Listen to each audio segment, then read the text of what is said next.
Em meio à escuridão da alma humana, existe um conflito silencioso entre o instinto e a razão.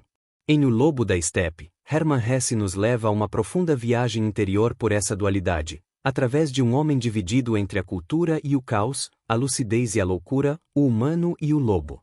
Prepare-se para mergulhar em uma das obras mais intensas da literatura existencial do século XX. Em uma velha cidade europeia, um jovem editor encontra entre os pertences de um inquilino um manuscrito curioso, intitulado Memórias de Harry Aller. Esse manuscrito, repleto de confissões e pensamentos íntimos, forma o núcleo da história. O editor apresenta ao leitor o misterioso Aller, um homem de cerca de 50 anos, culto, erudito, mas profundamente solitário e angustiado, que havia alugado um quarto em sua casa por um tempo. A partir de então, a narrativa se desenrola em primeira pessoa, assumida por Harry Aller.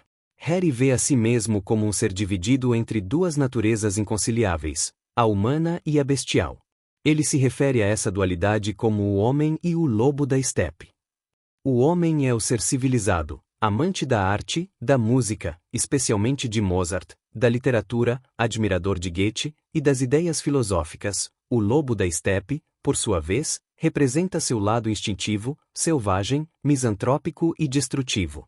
Vivendo em constante tensão entre essas duas facetas, Harry sente que não pertence ao mundo. A sociedade burguesa lhe repulsa, com seus valores hipócritas, seu materialismo e sua superficialidade.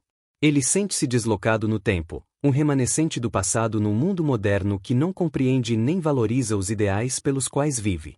Esse sofrimento o leva a contemplar constantemente o suicídio, que vê como uma solução digna para sua dor existencial. Durante um de seus passeios noturnos, Harry encontra um cartaz colado numa parede com a seguinte frase: Teatro mágico, entrada só para raros. Intrigado, ele tenta seguir o rastro do cartaz, mas não consegue descobrir seu paradeiro. Logo depois, conhece um misterioso homem que lhe entrega um pequeno livreto chamado Tratado do Lobo da Estepe, um ensaio filosófico e psicológico que parece escrito especialmente para ele.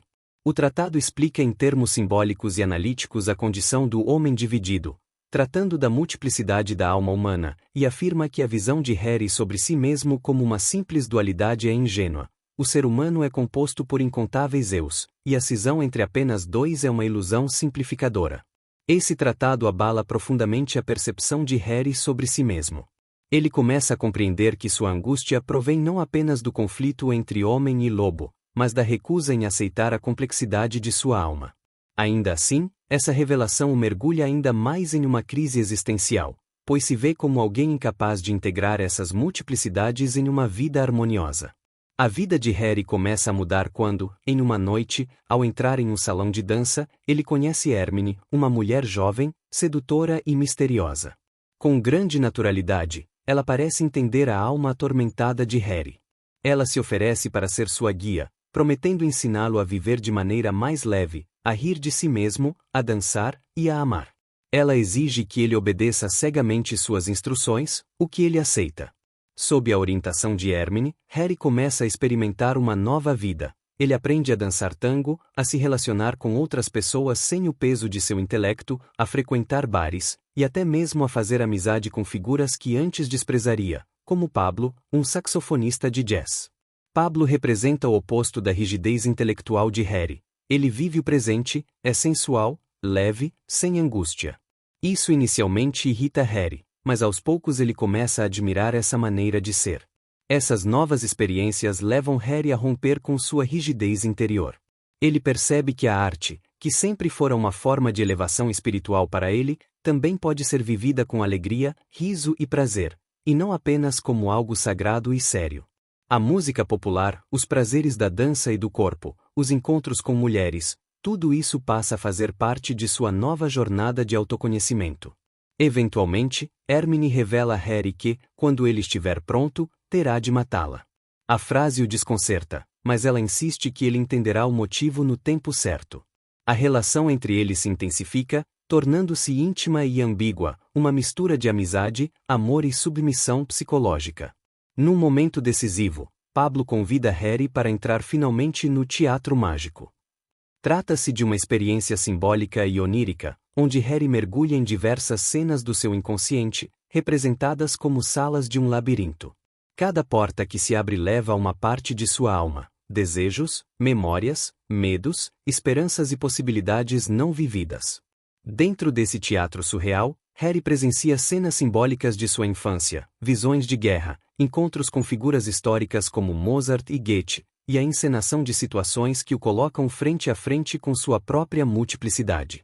A mensagem de todas essas experiências é clara: a vida é feita de muitas máscaras, de muitos eus, e o segredo da liberdade está em rir de si mesmo e da rigidez com que se leva a vida.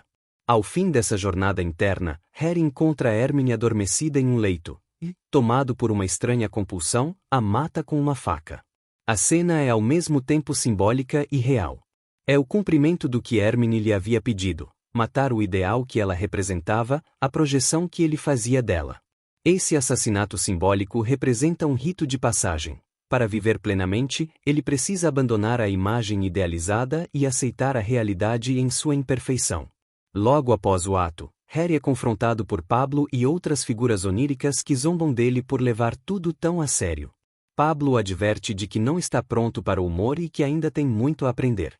No final, Harry compreende que a grande lição do teatro mágico e de toda a sua jornada com Hermione era o riso, o distanciamento da rigidez do ego, a aceitação da pluralidade de si mesmo e a leveza perante a vida.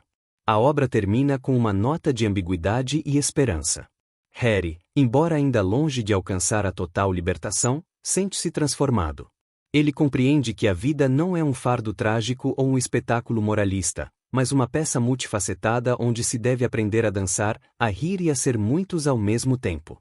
O Lobo da Estepe é uma profunda meditação existencial que questiona as fronteiras entre razão e instinto, cultura e prazer, seriedade e humor.